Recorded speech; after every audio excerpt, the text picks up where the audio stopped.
Hello, welcome. We're here in Copenhagen with Bubbling Inside in FEUM. Welcome, Casper. Thank you, Welc- Hakim. Thank you for the invite. Welcome, Alan. Hello, welcome. How was your trip today? I had a very early morning, but ready for today, I guess. Nice. So this is our first takeover. We're doing a whole day curating this day of radio together. So we'll be here until 11 for anyone listening online. But yeah, so let's get into it. So we met last year, I think it was in February, when you guys invited me to play at FEUM. And since then, what have you been up to? Tell us a little bit about it. Last year, we one major thing perhaps was Krune Festival this summer. I unfortunately didn't join myself, but the rest of the crew was there, and we were, building an entire stage and bringing our Function One speakers, and was doing the bookings. So that was a major thing for us to join Krune. And organize a stage. It was definitely one of my festival highlights, seeing CK at your stage. It was really good. Yeah, it was fantastic. Also, I think it's worth to mention we are, except of Kuna Festival, we are holding our regular monthly events, like you've been part of, where our focus is basically to promote electronic music around Aarhus and develop this underground music scene. Which I think we do successfully for already 8 to 10 years. So it's been 10 years. Do you have any idea of how many events you've done so far? We never counted that, to be honest, but if we can count 8 years of active working, 10 months per year, that's about 80 events more or less, I would say. Yeah. That's quite a lot, especially for the scene.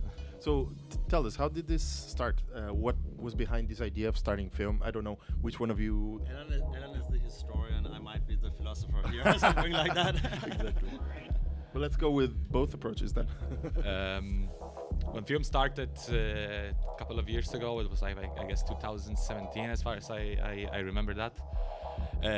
We were a group of friends and we just wanted to develop the electronic music scene. We were all passionate, and it gathered a team of people who were skilled in different areas. And we started small, doing some small festival in the botanical garden in Aarhus. And step by step, we started to grow and develop, started to do bigger bookings. Our first booking was Błażej Malinowski, as far as I remember. Polish techno artists, memorable night for me. And then from year to year, we were continuing doing our monthly events, which led us to the place where are we now, as one of the most recognizable electronic music scenes in unions in Aarhus, and maybe even in Denmark. I agree. I think so. But so you weren't always at Institute for X, were you? For most of the time, yes. That was our home. For now, there's our home is Ehuset. Before we started to do the events, we were doing events at Bihuset. It doesn't exist anymore because they built some architecture school there at the moment. But that was our first initial venue, and we were always connected with Institute for X together, working on many projects, and was hosting us for all these years, definitely. But from what I understand, the house is shared between a lot of people for multiple purposes. So what goes into putting a party together? Because I've seen a little bit of the background. Yeah. So tell us a little bit about it. Institute for X. Institute for X is a home for many organizations. They host a lot of concerts. This is like more cultural hub, not only for electronic music, but all kind of different ideas and projects. We are one brick in there, which for many years works well for us and for them. Our events are a little bit different because we build everything from scratch on our own rules. We have our own sound system, our own gear, our own light systems there. We pay attention to the small details, so we like to have it in our way. and we use this place as our venue, like close, how to say, friends. But when it comes to organizing the events, we like to have it on our own terms. Yeah. So But I think you can also add something about the sound system, right? Yes. Because that's also very crucial in the history of FEUM, I feel. Okay. And I actually am not entirely certain myself. I only joined FEUM like 4 years, 4 years ago. But what is like the? Sorry if I'm asking. Is it okay? yeah, I ask a absolutely. question. Go on. No, I just wanted to know how does the sound system, our beautiful function one system, comes into FEUM. It's something about a former techno club in Aarhus called Double Rainbow, or no? I'm not the lore. I'm not really sure how was it exactly. I remember Louis, who was was godfather of FEUM. We can say that. He had this gear. I think perhaps in the old Double Rainbow venue, and we were renting it. We were having it for a while. And because we were a very small organization, we were just paying it off monthly with our income from our events. We have a full function one sound system now. We have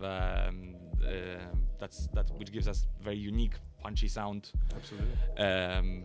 We love it. I think it's to be honest a little bit too big for the venue, like a house. But it gives us a lot of opportunities and possibilities to, for example, like to coming back to build up a stage on the Kune Festival. Do off-site events. Yeah, exactly. But so you said that there's a lot of artists and other people doing different projects there. Were there ever any fun collaborations throughout the years that you've done with other members? Yeah, I think that we can speak for the most recent, which was last month. We held the 25th anniversary of Copenhagen label Echo Court. Yes. That was very fun collaborations where we could co-host the event with this legendary label. Nothing comes to my mind now at the moment. We have, of course, Kune Festival. I mean, so you're asking also about the other actors at the Institute for X, Yeah, whether exactly. we would collab. So, for instance, also we had our own 10th anniversary this December, and there we were collaborating with a dancer, an installation artist at X. So sometimes, we are drawing on people who are doing different stuff there. There's another also event promote crew or whatever to call it, like LYC, who's also doing electronic music concerts. That's right. They are up and coming, I would say, and I think it's nice that there's more than one, because then you Absolutely. have different parties. There's a special LYC vibe, I would say, and a special FEUM vibe. That's how. No, exactly. Yeah. But so you mentioned obviously you're very well established, not only just in Aarhus, but perhaps in the whole country. How's the scene there? Tell us. In Copenhagen we know how it is, but I think the scene is, there's always been a scene for electronic music in Aarhus, a very strong one around Millennium actually, where more like IDM and drum and bass and stuff like that. I remember, I'm old enough to remember that people actually moved at that time from Copenhagen to Aarhus because there was such a strong scene. Cool. But I would say now what happens now is Aarhus has become very international, and our parties are very international. I would say almost like half the Danes, half international people. Definitely in the crew of FEUM, it's way more than I'm one of the only few Danes in the crew. But I think it's I wouldn't call it an emergent scene, but more a scene that increase in size. Definitely, it's becoming bigger and bigger, and we have had for the past events that I can for all past events I can remember, we have had full capacity. So But is it because there is more DJs, more crews, Yes, or is it yes. more people just that like the music and just want No, there are way more crews coming up. For instance, this LYC crew, but also some harder techno things are going on regularly on another venue in town called Volume. Yep.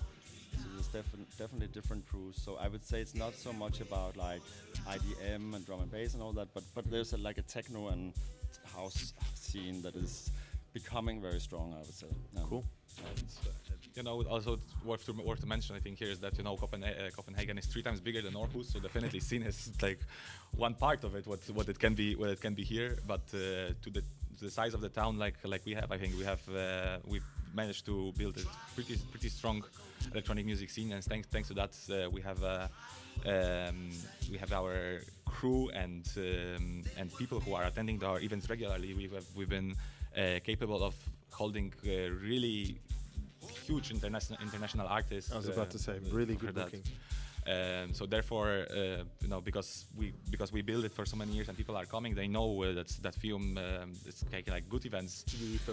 Yeah. They then we were able to get some really recognizable names into such a small town like Aarhus is. Mm-hmm. So you said like now it's been almost 10 years, not quite, but we're getting there. What was the most challenging part or the hardest thing of being like consistently good, as you said? I mean, I have one answer at least, and perhaps Alan has another. But I think like the fact that the crew and all our volunteers are in and out, so it's hard to keep people like in the crew longer for than a year or something like that. We are like a core group that is very consistently like meeting and stuff like that, but all the volunteers are constantly shifting, and it would be nice to be able to be better at having a steady crew of volunteers, because you have to learn new volunteers so about what to do. You lose some knowledge and ways of doing things in the process. Yeah, because people come here for studying and then they disappear again, and cool.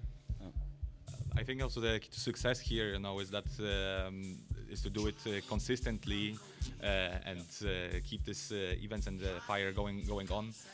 But not always it's easy. Sometimes you have moments where you feel better, where you want to do more stuff. Sometimes where you're just a bit more exhausted.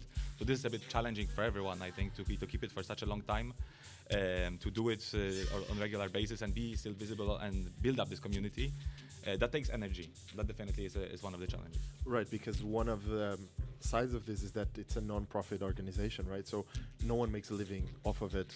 So it's all volunteer work, even though you have a core team of people, right? Exactly. As I said, it started with a group of people with passion, which we shared the same passion, wanted to do something, and this drives us for years, to gather people who are interested in that and who wants to do that. And I think that's also our advantage and strength, is that it attracts people who wants to do it because they love it. Right. And so how do you manage with your day jobs? It is challenging, It takes effort, We really have to spend time after hours. That's why we also have shifts in the team. But I would also say it's so I work full time as a professor at university, and I have 2 kids. But yes, some people would play soccer or ice hockey or whatever, and then other people would be organizing raves, and I find myself in the latter group. So. Fair enough. Yeah. Cool. All right. So about Aarhus, what do you think Aarhus allow you to do that Copenhagen doesn't, in that sense? I think it's harder to break through in Copenhagen because there's more people who want to DJ and more people who want to organize parties. So in that sense, not that we are exclusively doing parties in Aarhus, but we are. There's not. So the competition is not as hard. That would definitely again, and even like breaking through as a DJ or promoter in Berlin would be even harder, right, than Copenhagen. So, yeah. So do you think maybe that also works for your advantage when you're promoting a party, like that is easier to build an audience in that way? Yeah, I think because there is a small group of people in, or not a small, like a growing group in Aarhus, who likes techno music and who likes rave, and the community building that is around raves, and they will come to our parties because that's what they have basically. Yeah. Okay. Yeah. Cool. So, what can we expect about today? Tell us a little bit about your crew and who's joining us later on in the radio, in how you curated this lineup. There's a crew here behind the cameras. They're hiding a bit, but I'm pretty sure they're gonna get introduced by the music, what they're gonna play, and behind the camera, like here playing music.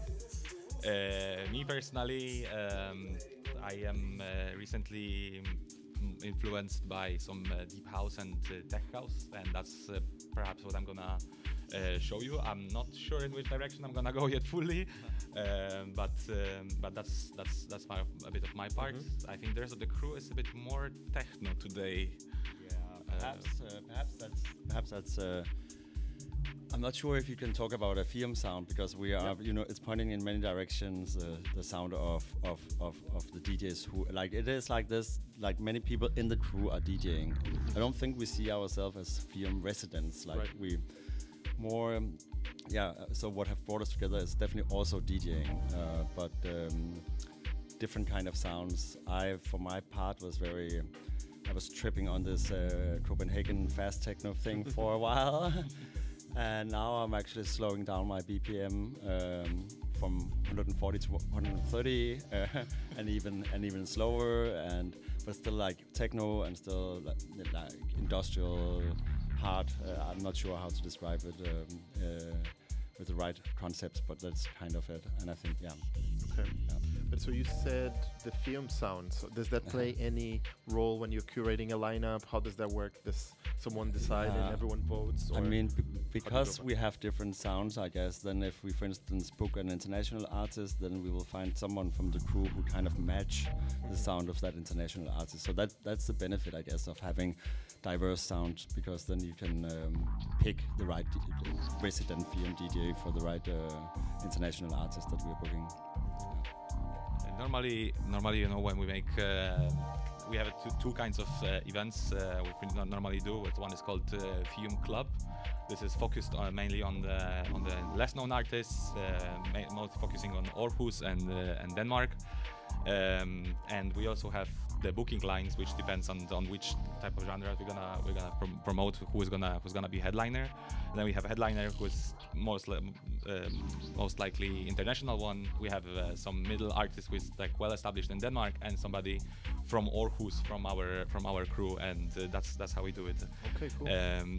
The FEUM sound, as Kasper mentioned, it's hard to define it per se. Definitely, we are trying to avoid IDMs, Instagram DJs, and TikTok stars. Our main focus is a skill, and this is what drives us. There has to be something interesting in this. As it stands in the name of our organization, we are promoting electronic underground music. Therefore, no EDMs for us. Mainly, we are surrounded around house, techno, maybe some progressives, two-steps, bass. Yeah, I mean, you've worked with so many established names like Silver Lining that have been in the scene for 30 years that, I mean, are still underground, but great at what they do. So it's very inspirational to see, that's for sure. So what are some of the most iconic bookings you've had so far?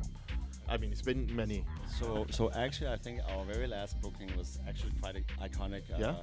Because it was Substance, DJ Pete, and 3 weeks before he played our party, he was at the line of Berghain, and he has been working for 35 years in Hardwax, 3 days a week. He still does that, and he's touring around, and he's just a major figure for me, at least. I was starstruck, but he was such a kind person. But how was that experience? That was super cool because lots of our bigger names would come.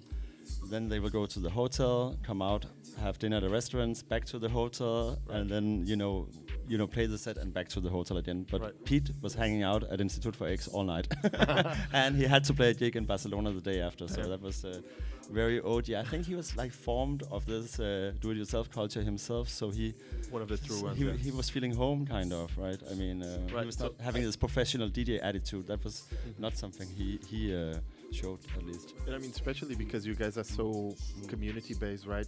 You have such a strong crew and volunteers and crowd.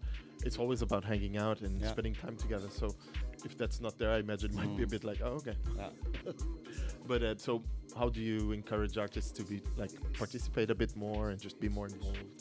Do you do anything about it, or just okay? Something what we started to do recently, what keeps actually artists to hang out with us, is that before every event we are having a dinner together. So we are having all day of preparation. We send our sound system, all our gear, and then around 7-8 o'clock we all sit down to chill down a little bit before the event. We invite our guest DJs, all the volunteers and people who are gonna work during the night and who prepared us. There's about 25-30 people in there, and we sit down, we talk, and that brings us up, build up community, and also encourage our guests to stay around, and that's what happened last time. And we recently also invented a new thing. We invented FEUM bowling. So it sounds very lame, but we were kind of bowling together, and it was actually a fun team building exercise. And I think it is also about creating something that we're not only meeting as partygoers or as dancers or DJs or whatever, that we actually can do something beyond the dance floor, and that is holistic, right? You become friends. And yes, and I think that's what should drive it, or the only thing that can kind of drive it, so it maintains the same. That is actually that you're doing it out of passion, and you're doing it because you like each other. Right. So yeah, I mean, obviously, as you said, since you have such a turnover of people, it's hard to, sometimes justify why we're doing this. But I think that is a great approach to do it, spending time with the people that you like for anything in life, I guess. Bowling. Even bowling. Yes. So, you said you're an association, you do parties, you do bowling, you have the film sound. But how do you see yourselves? Is it a platform? Is it a crew? Is it a party? Do you define that? Do you have words? I think it's all of the things. Yes, this, and we're focusing on promoting electronic music as in many different ways. So not only parties, that's what we're being famous from, but recently we started our film club where we project electronic music, movies, and invite people to teach a little bit about the history. We hold DJ workshops where people could come and learn what's happening here behind the decks, and not only being on the dance floor. So it is a bigger platform for not only for listening and dancing and partying, but also to feel a little bit more passionate about what actually electronic music is. So kind of like a cultural platform. Yes, exactly. Yes, and I also think it serves an educational purpose, almost as Alan said. We have a lot of young people, of course, who are joining the parties and who are eager to know more about the scene. So that's why we organized, and some from our crew who's also going to play today, Liz, who will play last. She invented this concept called FEUM, where we're watching documentaries about rave culture and techno and house. Last time we watched a movie about Kraftwerk and the influence of Kraftwerk on electronic music. So that's a way of teaching our, I would say mostly the younger audience, but all our audience about where does electronic music come from. It's not just something that you are dancing to Saturday night. It has a history, and it has its own politics and whatever. So yeah, I think that's super interesting. I mean, living in Copenhagen and hearing how you do stuff with your crew, I think is very inspiring, because I feel like there's so many opportunities to steal your concepts. do it. No, I'm joking. But all right, so we're talking a bit about the two scenes here and there. Are there any, better ways to bring the two cities together? And this is an example, right? But what do you think? So it has always been a dream for me to bring the two scenes closer to each other. I'm not sure how to do it. I think easily there comes this big brother, little brother syndrome, I guess, with the little brother having to reach out to the big brother, and the big brother ignoring the little brother a little bit. But I think just the fact that you invited us here, for instance, and we have invited you, so starting to do these kind of I think it's a slow build-up, right? I mean, we also had a small thing with the Nancy, and that could also be fun to explore that more, I guess. And we have also, I mean, there's a more practical side of it also. For instance, sometimes if an international artist has played Copenhagen, then we can share, for instance, travel costs by letting the artist play in Aarhus the day after. Yeah. So have you done this before? Yes. What are we've done that a few times. I'm trying to remember now who, but it is something that we sometimes do. Cool. But we could definitely be better at, I guess. For instance, if the Nancy would share their calendar with us, then we could do it way more easy. Yeah. Okay. Cool. So maybe that's kind of the role of some sort of organization that could just help coordinate this, right? I don't know. We have, for example, KFP that Yeah. brings together a lot of promoters. So that's maybe something interesting to explore with them. Yeah, and that's also another. I mean, Anders from KHP has also been visiting FEUM parties a few Yes. times, and there was definitely also, opportunities to exploit more there. I guess. Yeah. Cool. So let me see. We're going through the questions pretty fast, so we need to make something to talk about. So, this year, I don't know if you can reveal much, but do you have any exciting things you're looking forward to? I know there's no Pune, so we're not doing Summer Island vibes. No, I mean we got a grant from Aarhus municipality to organize a bigger event, like to kind of scale up basically our event. But we cannot kind of reveal the artist yet No. because we haven't booked anyone. But like kind of the size of the names that we are talking about could be like Marcel Detman or something like someone big Cool. and also like to just also to teach ourselves how to be better in promoting even bigger kind of events Yes.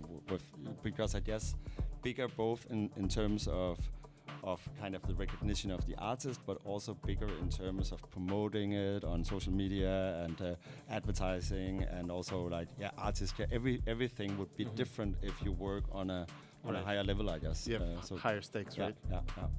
Okay, so when is this supposed to happen? Sometime we have to use the money in 2026. Okay, so Yeah. it's open-ended. Yeah, We're it's still- open-ended. We're still conceptualizing. Yeah. We're still in the phase of like Cool. making a concept of this, but I think realistic time is gonna be more like September, October. I think we should also consider how big piece of the cake we can bite, because it's this kind of the scale of the event we have in mind. Definitely is going to be challenging. Perhaps we should think about collaboration with some crew, either with Aarhus or maybe from Copenhagen, but just to learn a little bit how to organize that, what to pay attention to. Right. Yeah. Something like this. But so how many people are we talking about? That's all up to us yet. We are just again we're gonna start like we always start to book the headliner and then start to do the bookings around that. The problem also with Aarhus scene, and that's like follow up to another question you mentioned, is that most of the time we have a license until 3 a.m. And that very much limits also our lineups and how long can we hold the events. Most of the cities like Copenhagen, Berlin, they don't have this struggle, but we are really limited in here on like this couple of hours and how many artists can we show. So that's Super annoying. super annoying. Cool. All right. So you mentioned a little bit about what you do and how you come together, but what really keeps you going? I mean, for Kasper, he said already, like, it's not about football, it's about raves. So it's a hobby, it's a passion, of course, but like, what keeps you going? Because you can just go out as a dancer and be like, hey, I'm at the party, and you don't have to do any of the work. I just like it. I love to do it. It just gives me this satisfaction when after like couple of weeks of hard work and preparing everything, then you can see the full dance floor, people trying to get in and they cannot because it's already full house, and I am just happy seeing that. Also, I just love music, I'm just a DJ hobbyist, so like to do that. That also gives me sometimes opportunity to show my music to people, to the crowd. I don't have an ambition to be a worldwide known DJ, but a couple of times a year just to show my recent selection and just show it to people. That's the thing. And I second everything that Alan said, but for me it's also like a political act to organize raves, because it's not only about the In what music. way? Like it's about creating alternatives, like alternative spaces where you teach people you could actually dance and be together in a different way than you would be in normal mainstream clubs, for instance, right? I mean, it is this thing about creating alternatives that fascinates me. But so what is this different way? Because I mean, if we think about it, we also have a very set way of doing things, right? There's still a DJ, and there's still people dancing, there's still door selection. So it's Can you elaborate a Yeah, little bit more on I this? mean, for instance, we've been working for a while now with safer space politics, and making a space where especially like minorities can also express themselves freely without being judged, and also like a different, like if for instance people are too high or something like that at our parties, we will take them in a room and babysit them and take care of them. And if that happened, at a mainstream club in Aarhus, they would be kicked out by an angry bouncer, and that is actually super dangerous, right? If you're high. So just to say, like, that's one thing, of course, where I see this idea of creating alternative spaces is also part of the game, at least for me, or part of my ambition and reason why I'm putting my energy into it. So tell us a little bit more about your safer space policy for people that might not be aware of. So it's very much the same as you find here, I guess, in Copenhagen, but in Aarhus it has been, so we have been pioneering that, I would say, in Aarhus. People are, for instance, when people enter the party, we ask if they have been there before, and if not, then we will go through kind of our guidelines with them. And also we just keep an eye. We don't have like designated awareness crew, but we all agree in the crew that we'll keep an eye on the floor. Okay, and so to it's like see a collective effort. Yeah, it's a collective effort. And if some guy like dancing up against the girl and she's moving and he's moving with her, and then we will take him aside and have a conversation with him. And hopefully that will also teach people about like just having a better and more respectful behavior. And yeah, so that's one thing. And like another thing would be like taking care of people who are too intoxicated. And we've recently considered and are slowly starting to also do picking. We haven't done that much. Picking. Can you? Oh yeah, door selection. You'd say. Yeah. Okay, so you normally just like whoever wants to come to the party is kind of aware what the party is about, and I mean it's also obviously, as I said, a smaller city. It's easier to control in that sense. Yeah, in a way, it is. I mean, we are doing the standardized package. Stickers on the phone, no talking on the dance floor, all these kind of things that from all kind of other rave context. But the thing here is that in Aarhus it has been rather new, and other crews are now starting to do it. So of course I hope all this, like all the politics of techno and rave, will somehow have a spillover effect on mainstream culture. Yeah, that is my hope. Yeah. I mean, it always takes some sort of subculture to influence the masses. So I think we're doing good work in that way. But so we talked a little bit about the dance floor and the spaces we're trying to create, but also the community around it. So how do you see the two of them come together? Because there's a lot of parties that are very much about the community, and a lot of parties that are very much focused on the music. How do you bring the two together? What is the FEUM ethos on this? Do you have any good answers? It's a very tricky question. I think in our case it kind of became naturally, also because the people who are coming to our events, they are like they're coming them frequently, so they naturally become part of community. We are trying to work on the electronic music community around FEUM by inviting people and being part of it. And then later they feel just part of it because they are our friends. Right. So it's kind of like the chicken and egg, right? Like everything exactly, kind of comes together. Blends together, yeah. That's fun. Right. So how does a perfect night look like for you? I think, as Alan has also mentioned before, we are like kind of striving to make everything as good as possible.